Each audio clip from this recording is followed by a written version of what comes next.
আজ হচ্ছে আমার ছুটির দিন। ছুটির দিন সকালবেলাটায় কী করলাম তোমাদের সাথে আজ আমি সেটাই শেয়ার করব। সো হ্যালো এভরিওয়ান, আমি স্বর্ণালী। কেমন আছো তোমরা? সকালে ঘুম থেকে উঠে সবার প্রথমে বাসি জামাটা চেঞ্জ করে নিয়েছি। তারপরে বেনুনিটা খুললাম। রাতে আমি বেনুনি করেই ঘুমাই। সেই বেনুনিটা খুলে আমি এখন একটা ছোট্ট খোপা করে নেব। এই গরমে এর থেকে বেটার অপশান আমি আর কিছু পেলাম না। তারপরে আমি ফ্রেশ হয়ে নিলাম। ফ্রেশ হয়ে আমার ঘরে কিছু টুকিটাকি কাজ আছে, সেটাই এখন সারবো। তেমন কোনো কাজ না, এই নর্মাল কিছু কাজ।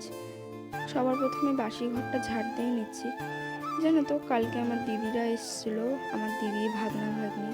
এবার দিদির ছেলে মেয়ে দুটো একটু ছোট, ওরা আসলে একটু ঘর বাড়ি বেশি নোংরা হয়। ওর জন্য সকালে ঘুম থেকে উঠে ঘরটা ভালো করে ঝাড় দিয়ে নিলাম।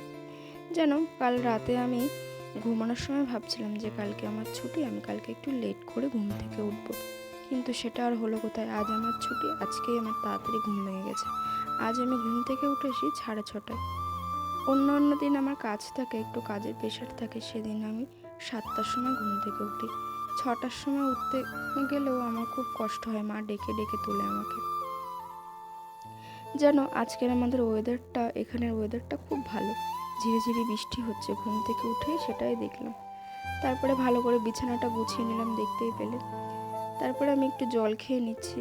সকালবেলা আমি একটু সবার প্রথমে জল খাই। জল খাওয়ার পরে এখন আমি দেব পুজো।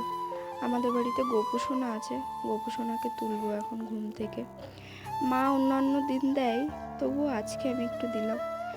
মা সব দিন দেয় না, আমিও দিই মাঝে মধ্যে, কিন্তু আমার 2-1 দিন আমার টাইম না পেলে মা দেয়, যেহেতু আমার সকালে পড়ানো থাকে তাই। সো আমার ভিডিওটা তোমাদের কেমন লাগলো প্লিজ আমাকে লাইক অ্যান্ড কমেন্ট করে জানিও। সো আমার ভিডিওটা ভালো লাগলে প্লিজ সাবস্ক্রাইব করে দিও। আজ তবে আসি, টাটা, বাই।